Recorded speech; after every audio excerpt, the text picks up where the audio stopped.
दोस्तों, अगर आप ग्रामीण बैंक में जो आपके आरआरबीज हैं उसमें आप एज अ ऑफिस असिस्टेंट और आरआरबी क्लर्क आप बोल लीजिए ज्वाइन करते हो, तो यहाँ पे आगे आपका प्रमोशंस का क्या रहता है और कितने साल में आपका प्रमोशन रहता है।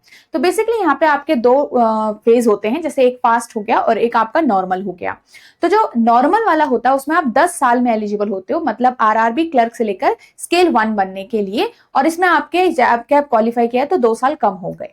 ठीक है, बट अगर हम फास्ट ट्रैक की यहाँ पे बात करें तो फास्ट ट्रैक में आप 6 साल में एलिजिबल हो जाते हो आरआरबी क्लर्क से लेकर स्केल 1 ऑफिसर बनने के लिए। बट यहीं से अगर आपने जैब कैब क्वालिफाई कर रखा है इस बीच, तो आपके वो 2 साल कम हो जाते हैं, मतलब अब आप 4 साल में एलिजिबल हो जाते हो।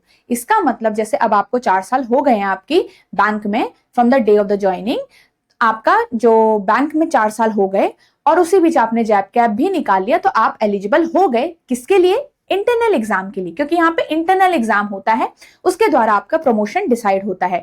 रिटर्न एग्जाम होगा, इंटरव्यू होगा, ठीक है, तो ये आपका आपके प्रमोशन के बीच में रहता है। तो अगेन यहाँ पे जो 6 साल में आप एलिजिबल हो जाते हो, बट अगर आपने जैब कैब क्वालिफाई किया है तो आप 4 साल के बाद वो पेपर दे सकते हो। ठीक है, ऐसे ही आपका स्केल 1 से लेकर स्केल 2 तक रहता है और आगे ऐसे ही आपके प्रमोशन चलते हैं इंटरनल एग्जाम के थ्रू।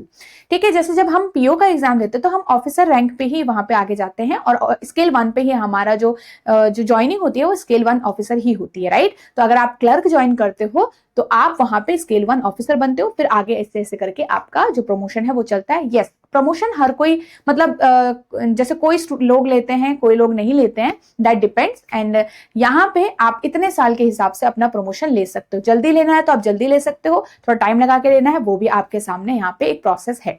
ठीक है, तो ये सारी चीजें। और अगर आपको आरआरबी क्लर्क से ज्यादा वेट नहीं करना, 3-4 साल नहीं देने हैं और डायरेक्ट पीओ बन जाना है, तो आप क्या करोगे? फिर जैसे नॉर्मल एग्जाम देते हैं लोग, जैसे आरआरबी पीओ का एग्जाम दे दिया, वैसे ही आप फिर बाहर से जो आपका नॉर्मल एग्जाम होता है, प्री हो गया, मेंस हो गया, फिर इंटरव्यू हो गया, वो एग्जाम फिर आप दे सकते हो। ठीक है, तो ये भी चीज है। ऐसा नहीं है कि क्लर्क में ज्वाइन कर लिया उसके बाद आप पीओ का एग्जाम नहीं फिल कर सकते हो, आप कर सकते हो। कई लोग ऐसा यहाँ पे करते भी हैं।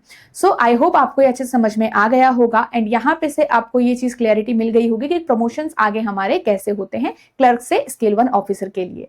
Thank you so much everyone and all the best for your exam.